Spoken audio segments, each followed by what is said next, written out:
It blows my mind. I think there's so much pressure on this younger generation. I just remember my oldest stepdaughter constantly saying like, I don't know what I want to do with my life. What am I supposed to do with my life? I'm like, you're not supposed to know what you want to do with your life. You're supposed to try things out. And guess what? Then you're going to try them out. And sometimes you're going to be great at it. And then you're actually not going to like it. Or you're going to be great at it and you're going to like it. Or you're going to like it, but you're going to totally fail. Like that's just part of the experience of being human and alive and young. Yes. Right. And it's necessary. Manage your budget better. Start your new year right with Rocket Money. Stop throwing away your money, cancel unwanted subscriptions, and easily track your expenses with rocketmoney.com/path today. Hey, everybody, it's Scott Savlov, and it's another podcast of The Path here. And with me is actor, singer, podcaster, and even better, sweetheart, and an amazing mom. Candice King. Oh, thank you. Oh, that's the most important. That's my favorite accolade. So thank you. No worries. Wow. That's how I'm going to have my kids announce me every day for 2023. I'm going to be like, hey guys, this is the new script for when mommy walks into the room. That's fantastic. Thank you. Well, your backdrop is your new podcast. Yes. Super Bloom. Mm-hmm. And we'll get to that in a second, because I have to hear how you made that wall. Because you said that you made this wall. And that to me, arts and crafts, being a mom, that's just like an amazing piece of work that you have right behind you. So that's kind of cool. When we first met, which was not too long ago at an event, I have to say the most unusual way to kind of get to know somebody. We're at a party and I said to you, do you have to go to the bathroom? And you're like looking at me like, what the heck are you talking about? I said, you have to go to this bathroom. And you kind of were like, it's really? An interesting thing to be told at a party in Miami, Miami, but everybody was saying Jason. the same thing. They're like, you have to go to the bathroom. You have to go to see this bathroom. And so to qualify it, so there was this function that we did. It's in Fort Lauderdale, and this private beach had adjacent, they were supposed to have like these, portalettes, these kind of like fancy porta potties. Yeah. Porta potties. And they couldn't get them on the beach for whatever reason. So they said, hey, the mansion adjacent to this private beach, there's a golf cart that'll take you and your guests to this bathroom, and it'll be fine. And I'm thinking, okay, now I went there because I picked out the location. But I didn't really correlate the bathroom, because when I went there, I didn't have to go to the bathroom. Yeah. Yeah. No, was fantastic. Yeah. So then we're all like, we get in this golf cart, and I think my daughter was with us and some people were with us. And it was just like you're in this magical ride in this forest. Yeah, well, first you had to, it was just the different chapters of the journey. The first chapter was crossing the street with a police escort. With a police escort. Right. And then you had to walk through a wooded path. And then you had to get on the golf cart where someone was waiting to drive you.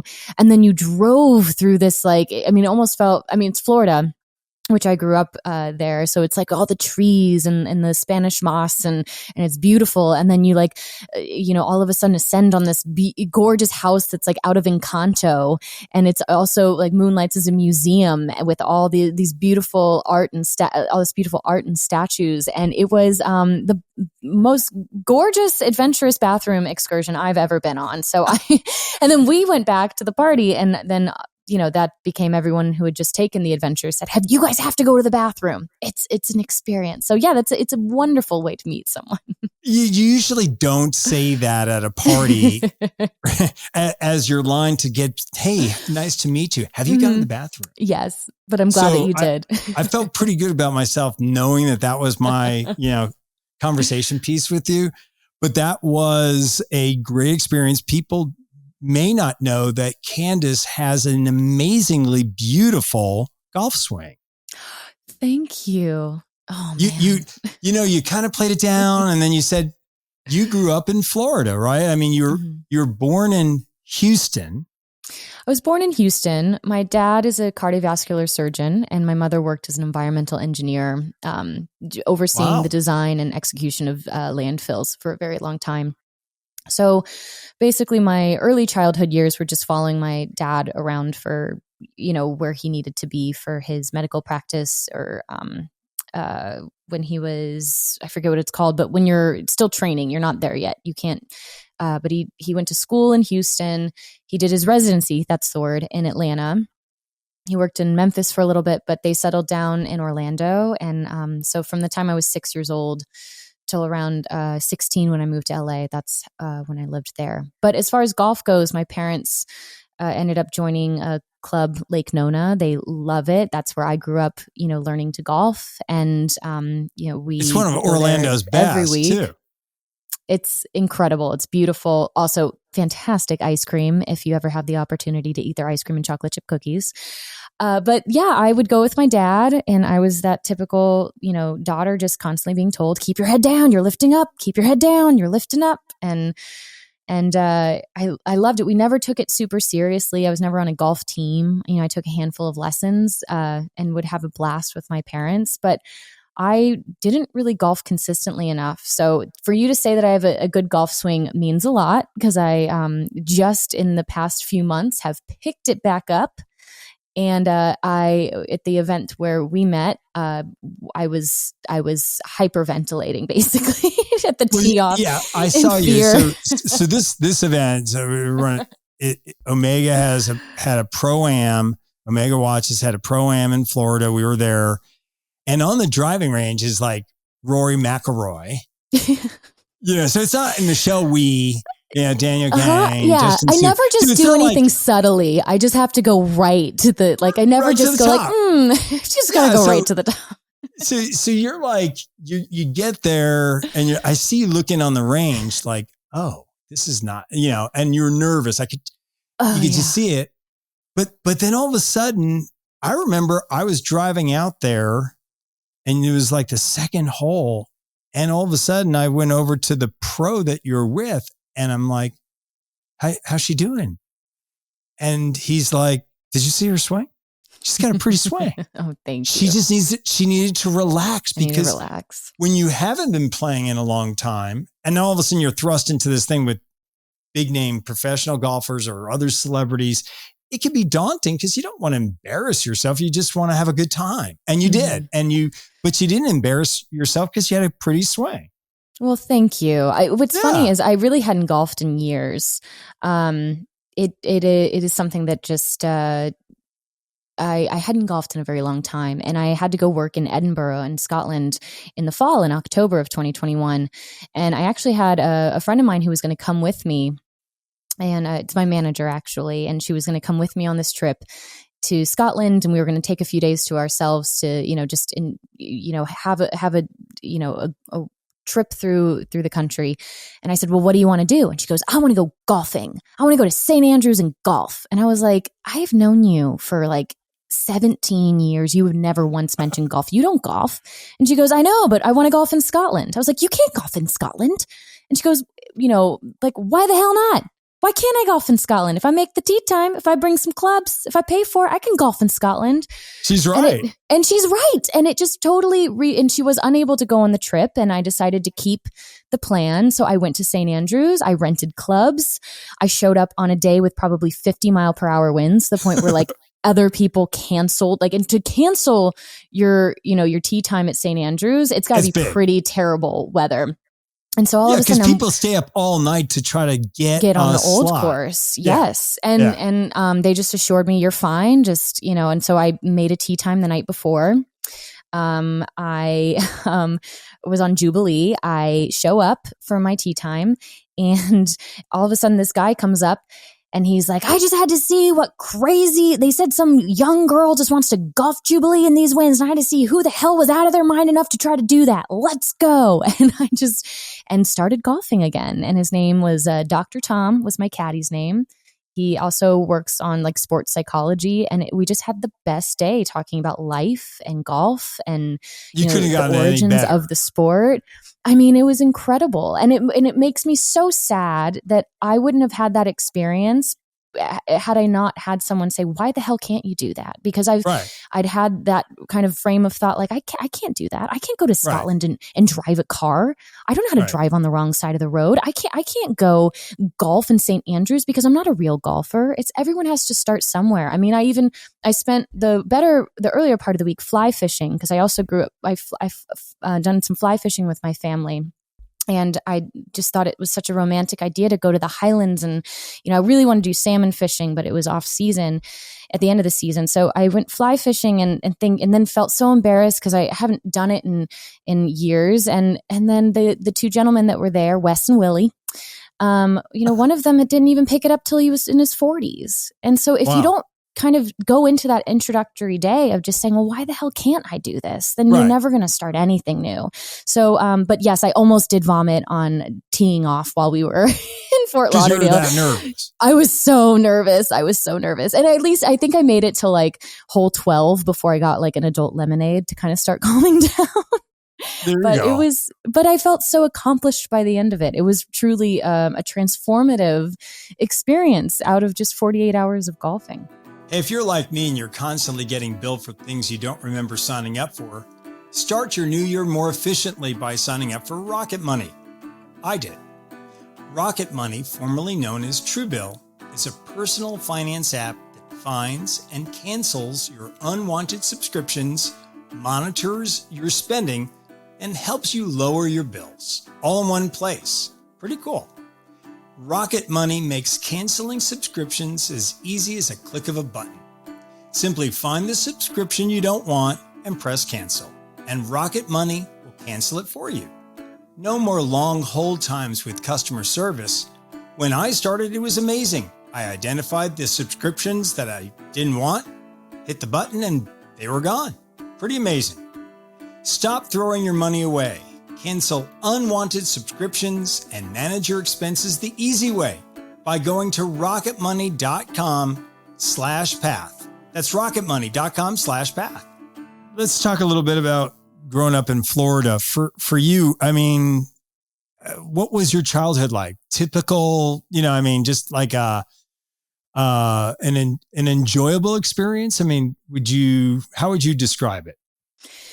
Yeah, I mean, Orlando is really unique because of obviously it's rooted in tourism and specifically to theme parks. You know what I mean? It's not like architectural or historical tourism. It's theme parks, and Disney World. So I grew up going actually to Islands of Adventure. I went to Universal a lot as a kid, which was very fun. I grew up on a lake. And so every Sunday was spent on the lake, kneeboarding or tubing and water skiing, a lot of golf with, my parents played golf all the time. I had a really great childhood. I also was very determined. I had decided that I wanted to be a pop star at the age of 7. And then by, I think 9 or 10, I told my mom that I was holding auditions at the house for a girl group, and I did. And there were 5 of us that auditioned, and we all made it. But I really, really took a love to music and to singing. So from the time I was 7 years old, I took vocal lessons, and really, by the time I was 14 and 15, I had manipulated my high school schedule to basically get out of school by noon or 1 every day and go straight to a recording studio so I could rehearse and write and record. Wow. Yeah. So my childhood was really full of, performing and practicing and rehearsing. And I actually left Orlando when I was 16. I kind of did a trial out in LA. I had gotten a development deal with basically a manager who managed a bunch of the top producers and songwriters in Los Angeles. And so development deal back in the day was basically you would have an artist, record labels would do this too. You would sign an artist and you would help develop, mentor them as they figured out what their sound was, what their look was, what their, who they were going to be within the music industry as an artist. And so I made a demo, and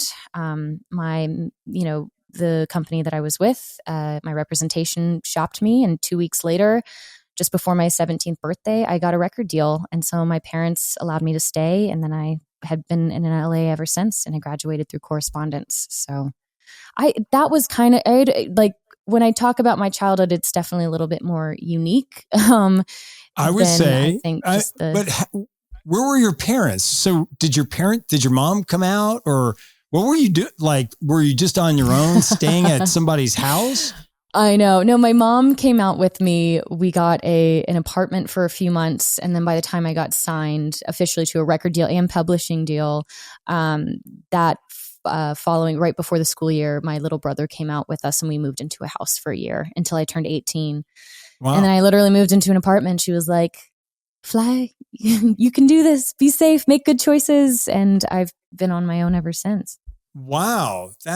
It's impressive, because, if someone described you, they wouldn't necessarily say that you were, a child actor, or that you're, a childhood performer, but you actually are.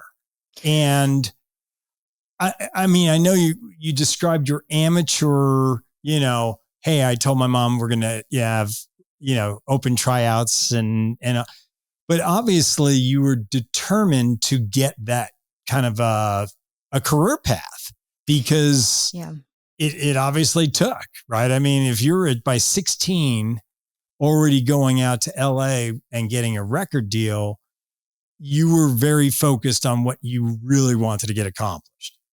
Yeah, there was 100% that focus. I'm also really lucky that I had parents that supported me in that. I mean, not only emotionally, but financially. They were able to give me the opportunity to work with someone in Orlando who could record me and help produce tracks that I could present as a demo in order to get into those rooms in LA. So, there were a lot of circumstantial events that kind of positioned me to have opportunities, but absolutely I was very focused and very driven. When I get my mindset to something, I don't just go putt. I end up on the golf course with Rory.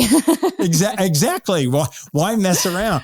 Yeah. So you were a background singer for Miley Cyrus, correct? Yeah. Yes. So by the time I was 18, just turning 19, I found myself in LA. I had actually gotten dropped from my record label. Nothing was sticking, nothing was landing. I'd had not a great experience in the music industry. There were some really great people I crossed paths with, and then some that were not for me. And so I really was just staring at my computer screen one day, just going, well, I might have to move back home. This might be it. I didn't have any sort of resume to go get a waitressing job. I was trying to. I was thinking, do I go back to school now? Like, I'm at the age I can do that, even though I never took the SATs. How do I take the SATs now? And luckily, the producer who had done my record when I was at Maverick, he called me one day and just said, "Hey, do you need a job?" And I said, "Yeah, I do." And he's like, "Well, there's this Disney girl and she's going on tour." And so I thought, like, I'm getting like a team together. I'm the musical director, and do you want to come sing backup for her? And I was like, "Sure." And I genuinely thought, I didn't know. I was 19. I wasn't watching Disney Channel at the time. So I thought it was just like, oh, this will be cute. It'll be like a mall tour, but it ended up being Miley Cyrus. It was Hannah Montana / Miley Cyrus. It was the best of both worlds tour that had like the Jonas Brothers opening up. I mean, it was the biggest selling out tour in over a decade. So when you described, from our conversations, events that you have put together, and when people discover that and they like want in and that kind of get hungry for tickets, sniffing around, that was one of the more wild experiences of my life. Like, people could care less about coming to visit set on Vampire Diaries. I mean, but the people that came out of the woodwork in that time of my life to get Hannah Montana tickets, it was insane. It's insane. It was the hottest ticket in town. And it was about a year of my life. But yeah, I got to be a 19-year-old just on a tour bus driving around the country.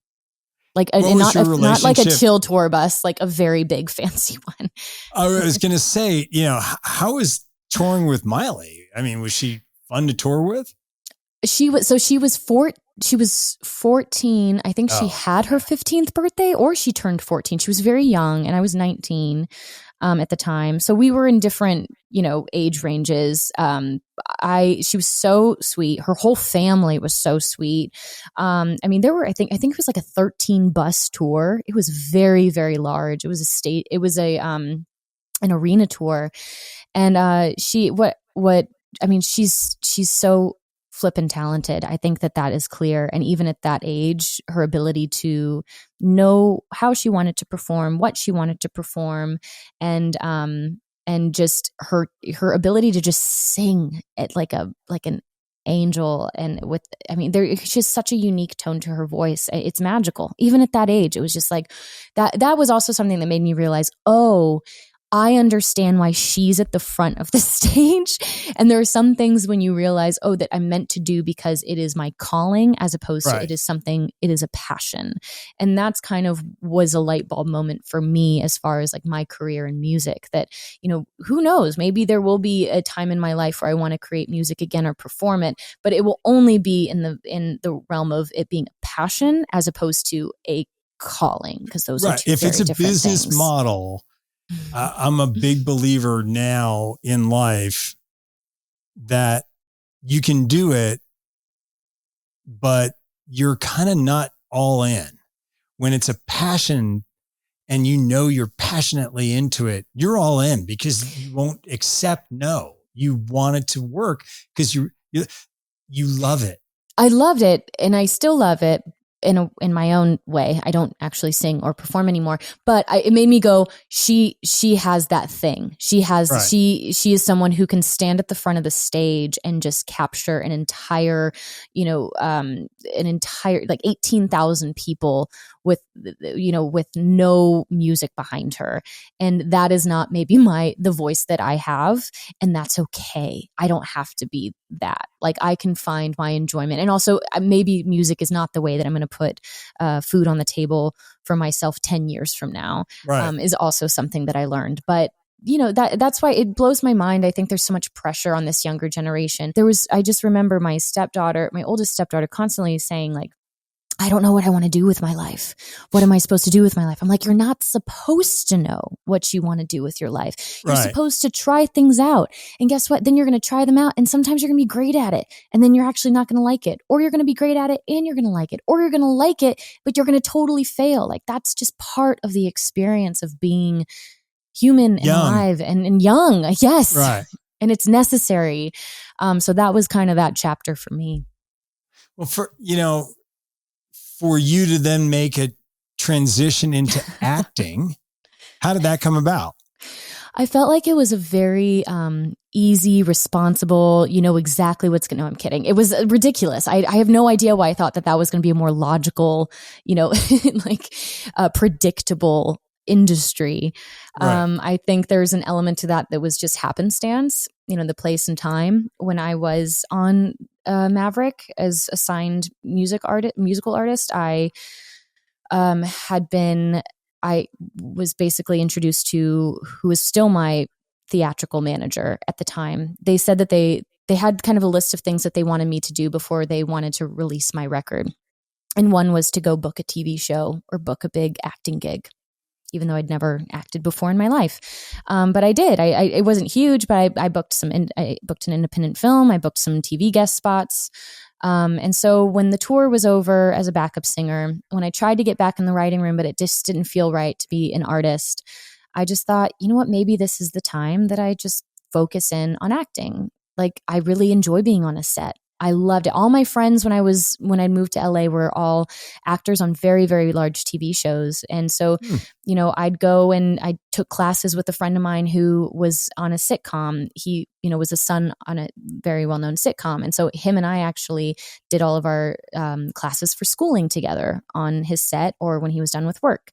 I had other friends I would go visit on their sets. And I loved being on set. I was like, this is cool. Like, this feels like a family and everyone knows each other and everyone has each other's back and everyone's laughing or everyone's like focused in on one moment as like a team. I just really loved that environment. So kind of feeling lost around 21 years old, I was just like, what should I do? And so I just signed up for acting classes, acting intensives, and then just really focused all my energy on auditioning. And it worked out. I tested for 3 shows. I tested for a few different shows before I got Vampire Diaries, but each one led me to the next opportunity that, would be the life-changing role in my life. So when you went for Diaries, I mean, it was a big thing, obviously, for a large cast. It's a collaborative, large cast.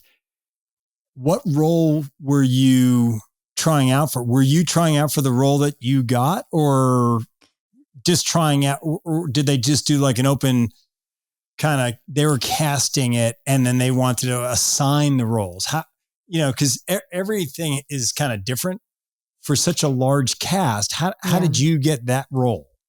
They brought everyone in for, men and women were kind of just reading initially for that first introductory audition for everything. So even though I was reading for the role of Elena, I wasn't actually being considered for the role of Elena. But I think it was just to get everyone in. And I know that this experience happened with the guys. They went in for different, not necessarily Paul or Ian, but I know some of the other actors went in for different roles. And by the second audition, it was like, no, this is who you're going out for, is Caroline Forbes. And what was positive, to even give an example of what led to that, was that I had been testing for the Gossip Girl spinoff, and it was down to me and one other girl, and then the role ended up being taken by an actress who had been offered to. But one of the executive producers of that show was like, you got to come in for Vampire Diaries, because he was also part of that series. So if I hadn't have tested for that, I wouldn't have been there. And so I think he, and then apparently from conversations I've had since, they just felt pretty early on that they found their Caroline. And I was like, that's so nice. I wish you would have told me maybe by the 3rd audition, because considering I had hives, I don't handle, like, if you've seen me in a stressful situation, so you can see I don't keep it like very chill. Bless all the producers and writers and casting, talent that was in that room, because after I did my final test, I was I get hives. Like I'll get like, they're not raised, but my whole chest turns bright red, and I'll get it like, I just get very hivey. So they had me stay after everyone left so I could properly dehive and calmly Not beehive, you dehive. Yeah, not beehive, dehive myself. I dehived, and it just felt really good, and I got it, and I was terrified, but I'd never done anything like that before. And then, here we are 13, 14 years later, and this is the show, and she's the character that has just, changed my life in every way possible in the most beautiful way. This was my dream. I am a TV junkie. I love television. So I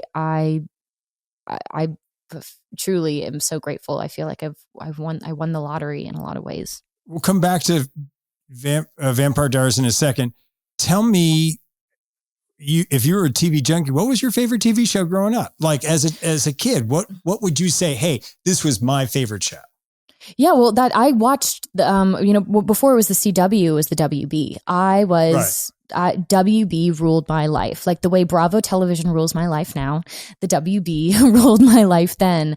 And I had my nights where I'd come home and, it was Dawson's Creek. Kevin Williamson raised me, basically, which I've had that conversation with him so many times of just like, that was a big moment for me, is if I think back on the things that really changed my life, was, the Scream films, and I Know What You Did Last Summers, and even Teaching Mrs. Tingle. Like all of those were movies that I watched at every single sleepover I ever went to. Dawson's Creek, I watched, Seventh Heaven was a big one, and Everwood and Felicity, and I remember The Infamous Haircut, and and all of those shows. When One Tree Hill came out, it would just, like, that was my dream. It shaped me. Yeah. Like I remember even being a kid and like trying to mimic my first kiss to be like Simon's first kiss on Seventh Heaven, you know, when I'm in like elementary school. And like, I like, this was my Bible to life, was not necessarily Seventh Heaven, but all the shows on the CW or the WB. Well, you seem to have it stuck because you spent pretty much all of Vampire Diaries kissing. Right? Yes. I mean, you no, I did. Character. I know. It's even very even extras. Were you just like grabbing extras? Yeah, no, yeah. There were a lot of them that I ended up on the script needing to kiss. I know that is the big conversation I've been having with my 6-year-old recently because she wants to watch it, and I'm like, it's scary, and she's like, I'm not going to be scared. I know it's all fake. And then I'm like, well, here's the thing. Like, mommy is kissing a lot of people.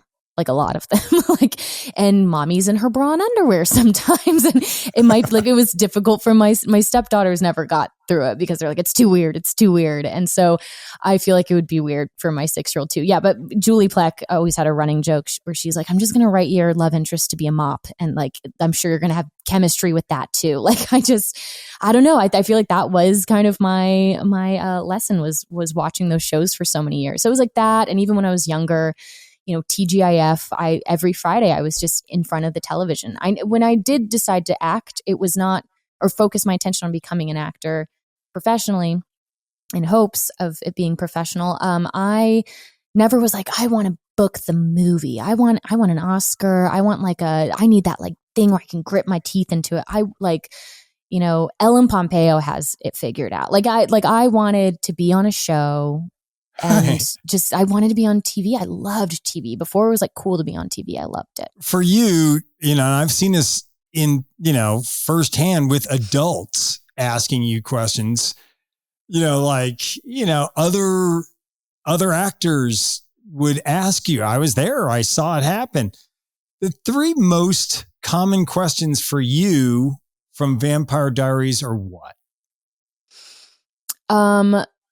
From fans or from other people? Just period. People coming up to you. I mean, it just seems so like, you know, it was interesting because I noticed that like when I do my events and I produce them, I love people watching. I spend most of my time like sipping on something and just people watching. You handle yourself extremely well, charismatically talking about your Caroline role.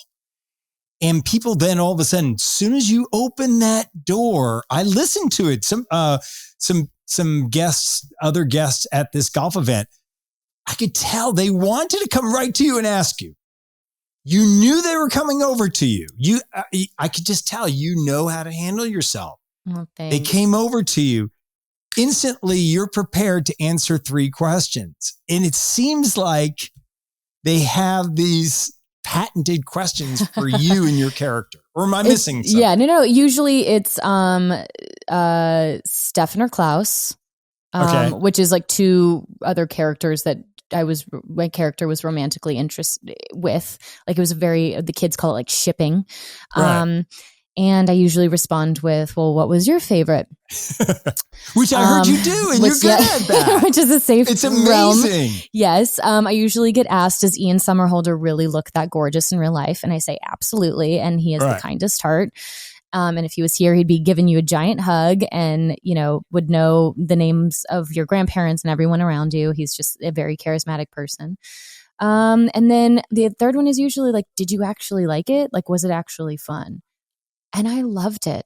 I loved it. It doesn't mean that there weren't hard times or hard seasons. It doesn't mean that there weren't, you know, difficult periods within that, but I am so grateful. And I actually had a really great time. It was really a dream job. And sometimes when you're out of something and reflecting on it, you're going to even see that more. But I really, really loved it. It seemed like did. a pretty good, I've met several other castmates of yours from Vampire, and it seems to me the reflective word that I would use is community. It seemed like a really well-constructed community. You're all roughly relatively the same age, somewhere, you know. Yeah, no, we they're were. about where you can relate to things. You kind of, and to me, based on what you're saying, that kind of allowed you to grow up as a woman. You kind of like a puppy. Yeah, if you look this way, there's my puppy. Yeah. If you are growing, you grew into your paws as a woman through Vampire, which is a very cool and also daunting because it can emotionally mess with you. It could, but it seems like that community of actors, whether you had romantically things going on off camera, that's your business kind of thing. But it seemed like it allowed you all to collaborate and grow together. Well, we had two. We had three. Yeah. And like a very good vibe. Yeah. I mean, how would you describe that vibe? Did I describe the vibe correct? 100%. Yeah, there are, I think, three factors of it. I think that it was, one, it starts from the top, and I think that started with, especially at the beginning, Julie Plec and Kevin Williamson. And they came in with such a passion for this project. It really meant something to both of them, and still to this day does. And so I think that set the tone for this matters. And not in like a famous or pop culture, but just this there's a heart to this. Right. So that's one factor. I think a second factor is the fact that we were early on in the kind of Atlanta filming boom. And so when we got there, it was us, The Walking Dead, which came in pretty soon after us or around the same time. And then there was a show called Drop Dead Diva on Lifetime. And that was it. So there wasn't a lot of established film crews there. So a lot of people either came in from LA or from North Carolina, or they were young and eager to learn in Atlanta. So usually you go on a film set and everyone's maybe more seasoned. This was a very young set. I mean, most of the camera department is my age, and I was 22. You know what I mean? Like it was a very young set. So just energetically, like everyone was really excited. And also there was a lot of energy. It was like college. Yes. I mean, we literally our Fraturdays would end at 1 a.m. and we'd all go to like our favorite wine bar that they would keep open for us. And we'd all like decompress and stay up till like the sun came up and be like, have a good week and see you Monday at 6 a.m. And it was, as vampires, you can't be out. As vampires do. Yeah. And then thirdly, I think that, again, kind of attributing it to Atlanta, it did not feel like we were filming some hit TV show. Right. We were not going to red carpet events every weekend. It wasn't a competition of who had what stylist. It wasn't like it was not fancy. We all went to work. We did our jobs. We all ended up living on the same street in Atlanta in different apartments. So usually whoever wasn't working, you'd be like, hey, girl, do you want to go, to grab lunch here or grab, some wine and tacos tonight? Like it was very much off and on set, a community. And so I've spoken with other friends of mine who are in the industry on hit shows that, especially that being in your early 20s, I mean, it's a tricky time to get a certain level of success like that. And how in a city like New York or in LA, it's so noisy, and not from the cars and from, the action, but just like the ego is very noisy. And the distractions. We did not have that there at all. That's like cool. It blows my mind that people watch. I'm like, was the show that popular? Because we were just there and having a great time. And so the fact that people actually watched it is just a cherry on top. When we were riding on a bus, I heard you chatting and it seemed, and you were kind of being a real smart ass, which I kind of was like going, she's kind of, she's a smart ass. That's kind of cool. And I kind of got a sense that you're a prankster with that. What was I saying that was smart ass? I don't know. It was interesting. Because I asked, Chase Crawford was with us. Mm-hmm. And I asked, he was sleeping in the back though. Right. But I wasn't talking with him, but yeah, I've known him for years. But you were talking about how that show, Gossip Girl, and your show kind of were on the same time, like almost flowing time period. Mm-hmm. And I'm trying to. But two very different experiences. But you just said, but we were able to have a little fun or something like that. Yes. So, okay. So what that was is, okay, I know what you're talking about. Yeah. But that goes to Atlanta. Again, we weren't in New York. We did not have paparazzi. We didn't have, like big, we didn't have like fashion weeks. You know what I mean? We were in Atlanta where if we had been in New York filming till 2 a.m. and then went to a like popular local wine bar and like left in the wee hours of the morning as it like cast and crew where nothing bad was happening, but like things like that in New York for them, they were hounded constantly. They were watched constantly. I mean, just from, I've just known Chase, through so many friends over the years and we know so many similar people. I haven't had a lot of time hanging out with him, but, just speaking with someone else who used to work on the show, she's mentioned that it was incessant. I mean, even when they would film, there would be paparazzi there while they were filming the show because you're out in the city. We didn't have any of that. Right. So you had your little private world. Yeah. But let's get back to, again, my perception of you being a little sassy, whether maybe that's a better word, sassy. Which is great. Would you say that you pulled any pranks? Because I've talked to different actors. They've done some things and I'm like, wow, Yeah, I have what would you say give me an on-camera prank and then an off-camera prank that you take a lot of pride in. All right. Oh man. I'll tell you my good off-camera prank off mic. But my my tame off-camera prank was towards the end of the series. I had the men were very into their hair on the show as men are. And so I thought it'd be funny if all the mirrors were removed from the men's bathroom on like the last week.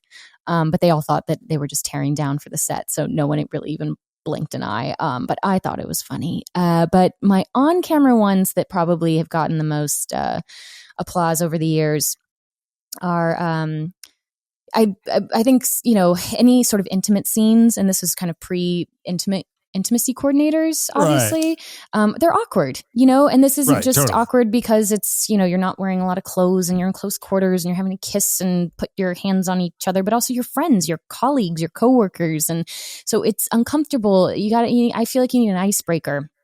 So I liked to have an icebreaker at the start of these. So, one example is like for Paul, I think is the better one that I pulled off, but it was the first time that him and I would be like more unclothed and like having kind of more of a simulated intimate sex scene. Yes. Yeah. And it was a very awkward scene. Like it's him and I where he's on top of me and we're in front of like a fire, I think, and rolled up in a blanket on the floor. And he has to like kiss me and roll around and then also all of a sudden like pull away, say something. And then he like lifts up the blanket and like is supposed to like make a comment about my breasts. All right. And then start kissing me again.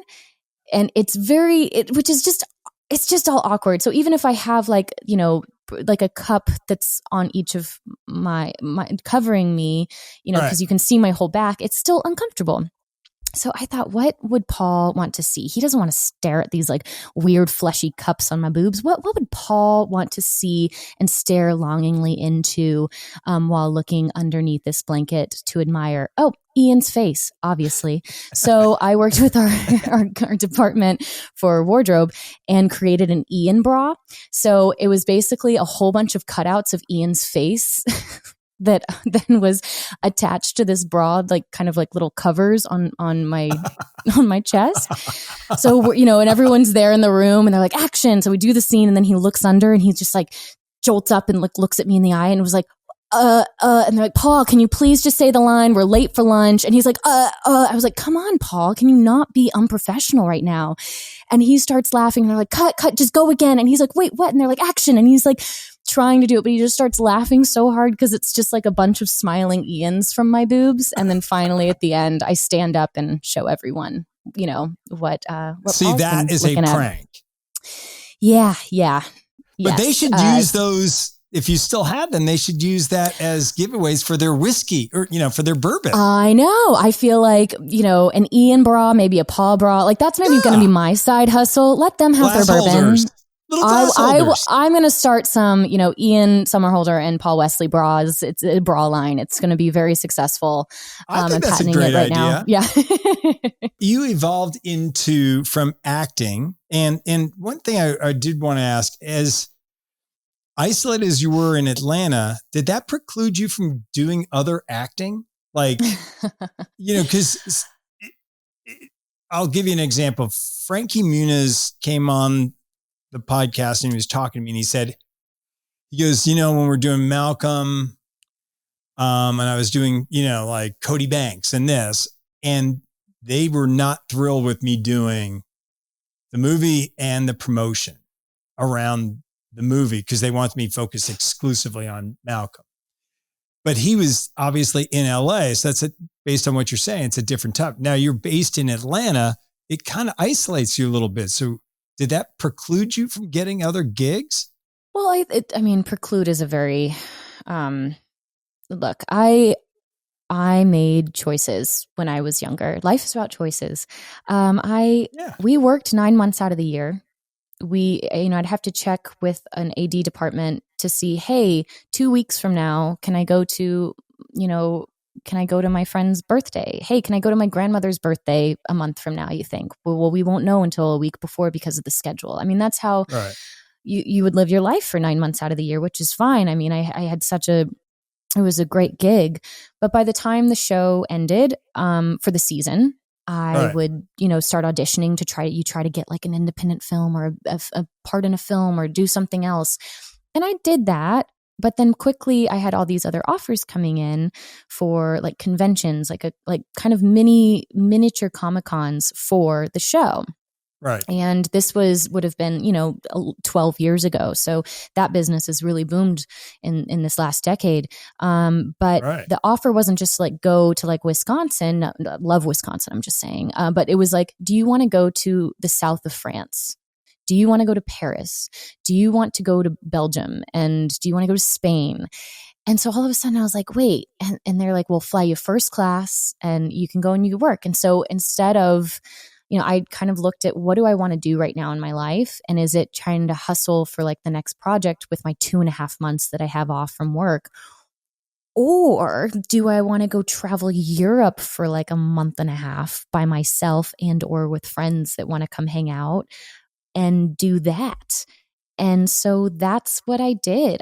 There was a period of time I picked a farmhouse in the middle of, Galicia on the west coast of Spain and just like, was like, I'm going to go stay there. And then I met friends and I ended up in like, in Bordeaux and then, the Cap Ferret and then I'm in Paris and I traveled. And this was also at a time when, I cursed the day that I had to actually start getting an international plan.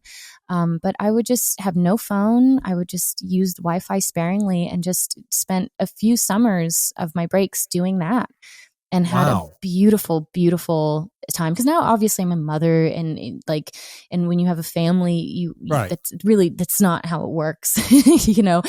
And so to have that opportunity and look back on it, like, sure, could maybe the trajectory of my career looked a little different in those earlier years. I don't know. Who's to say? But you found your happiness. Yeah. Like I found, I especially at that point in my youth, I look back with so many experiences I would have never had. And traveling alone is one of my favorite things. And I know it's not for everybody, but I think everyone should do it at least once in their life.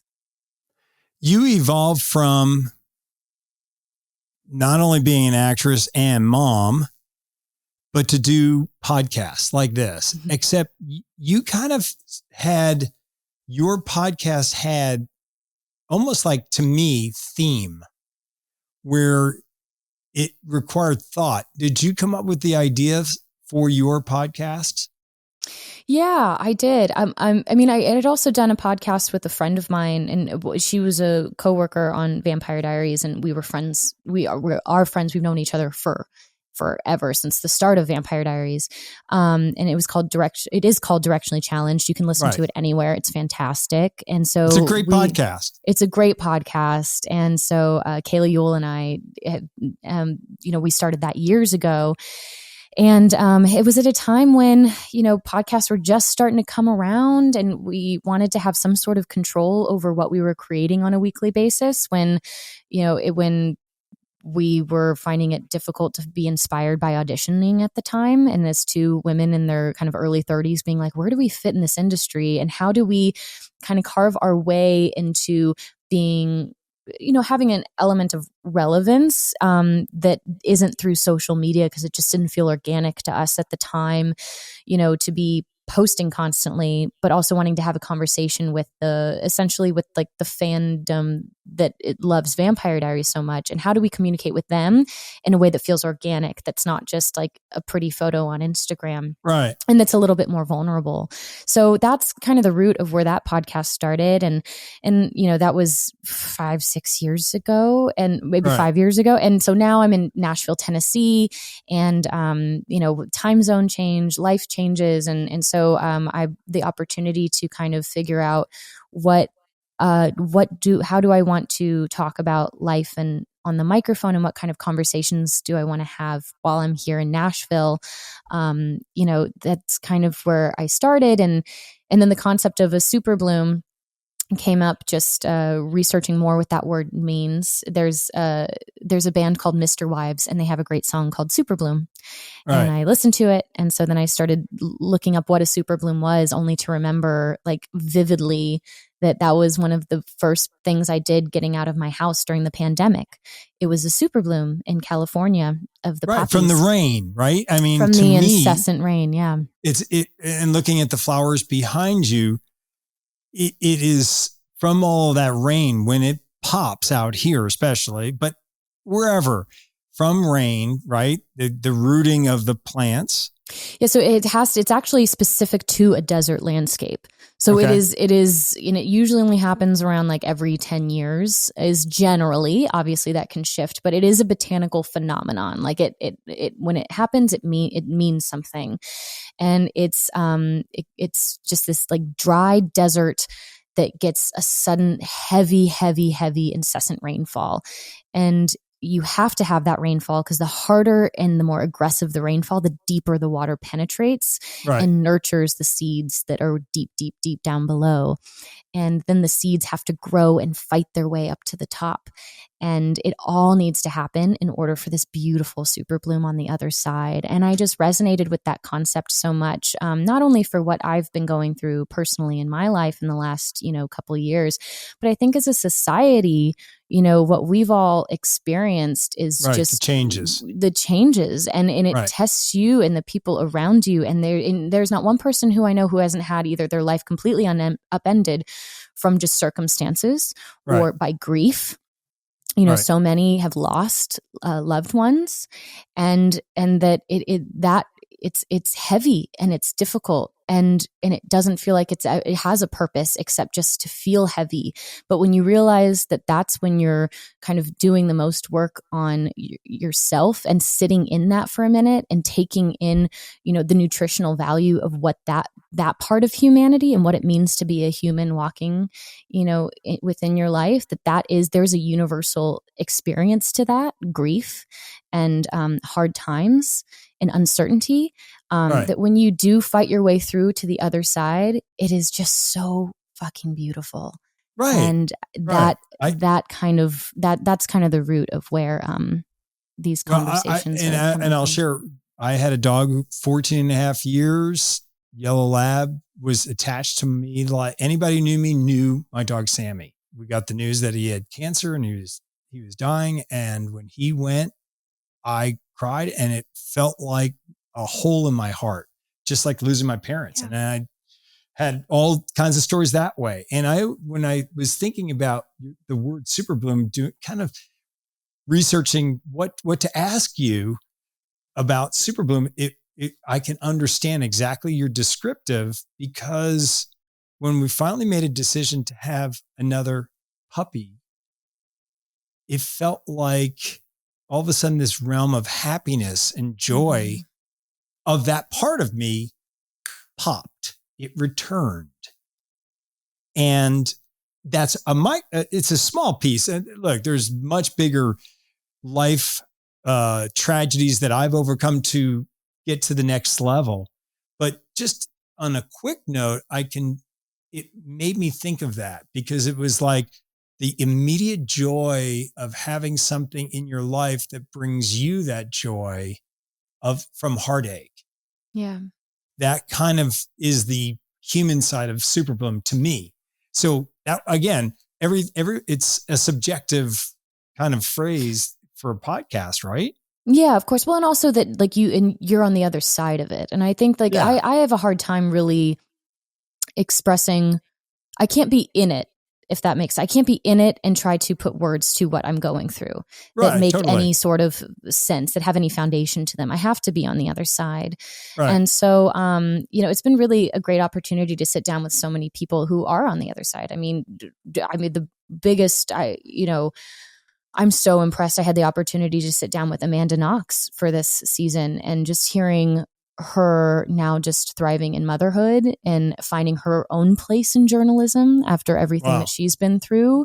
And, the podcast that her and her husband have created together, and just how she's able to reflect on the experiences that were brought upon her in her life, is just, I mean, it's powerful. It can be overwhelming. Yeah, but that's what I like. I mean, this past year was the first year that I got back out into the world and started traveling again for work. And so I got back to doing conventions and Comic-Cons, and it felt so bizarre, but also immediately relief, because one of my favorite places is just sitting at an airport bar for when you're like an hour early for a flight, and just the people that you meet there. I mean, I've had some of the bigger life-changing conversations last year with people that I were just sitting at a lounge or sitting, at the waiting terminal or like at the bar, just having a meal, having a glass of wine. And, I spoke to a gentleman who's a father of 7 who had never left the country and who just loves his wife and just would do anything for her, but he was going to Jerusalem. And and he was so happy. And he's like, honestly, I don't even need to go. Like, I just am so happy.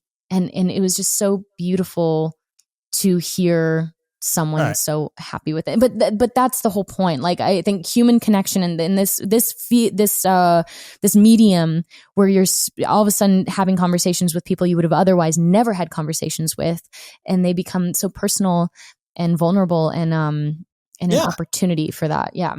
Yeah. No, I really find it to be intriguing that you're going to kind of tackle that as your theme, because you are setting people up. It's kind of like the Oprah moment where all of a sudden everyone starts crying, because you can find that trigger nerve when someone's telling their story about what they've overcome, right? Because it's definitely going to trigger some people. You just don't know where things can go sometimes in a conversation.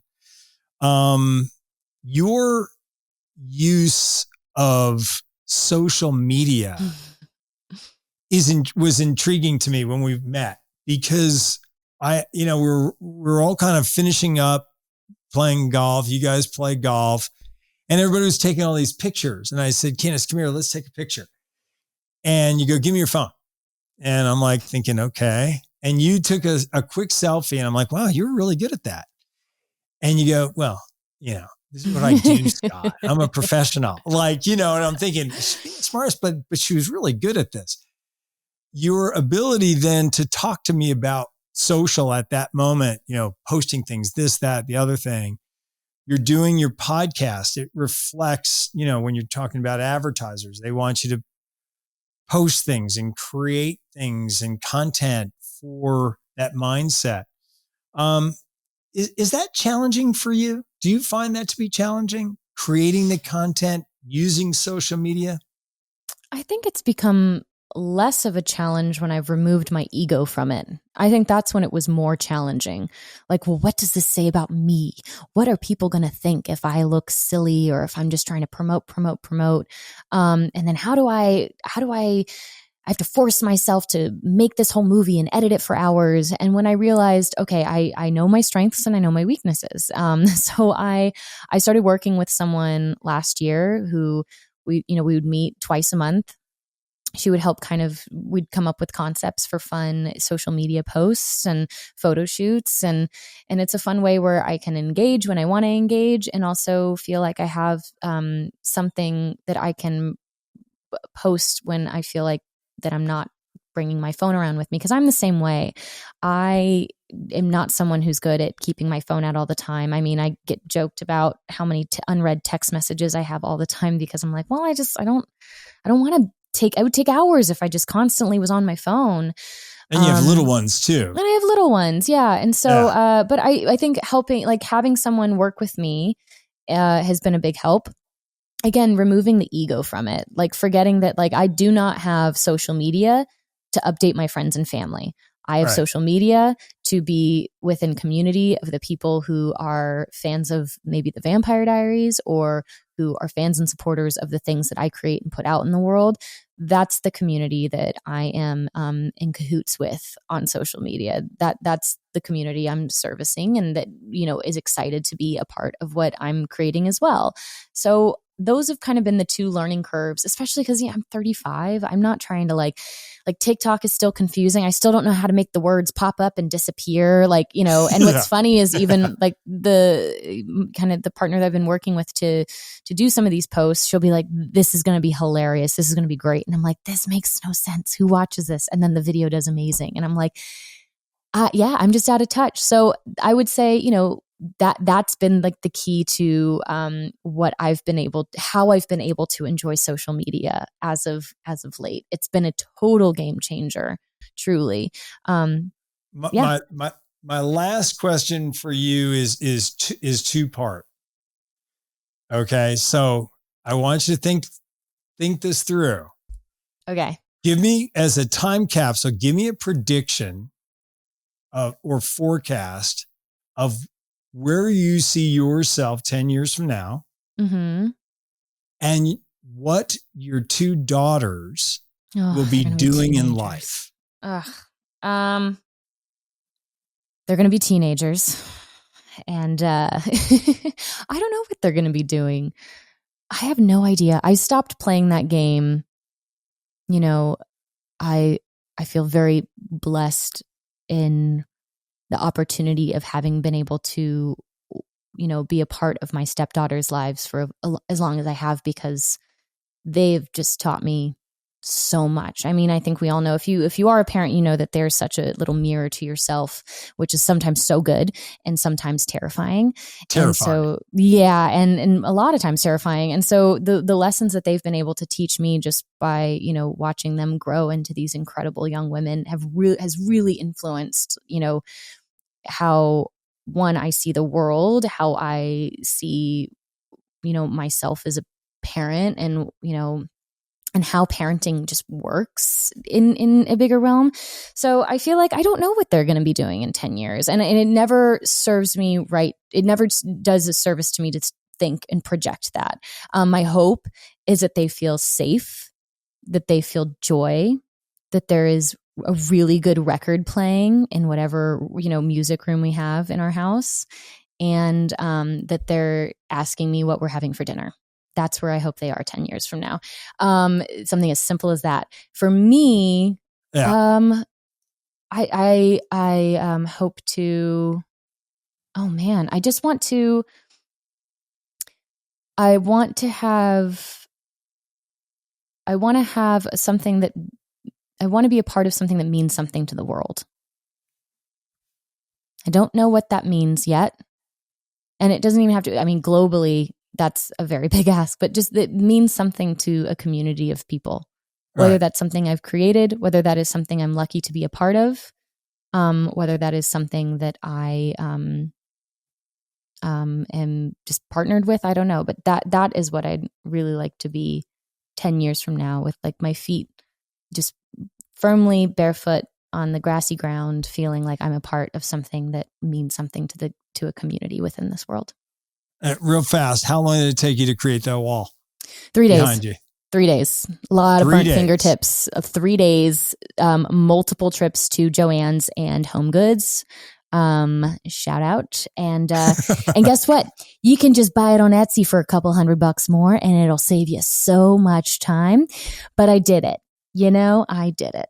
It's and I will never do it again. Thank you. It's mesmerizing because I'm like looking at it like, wow.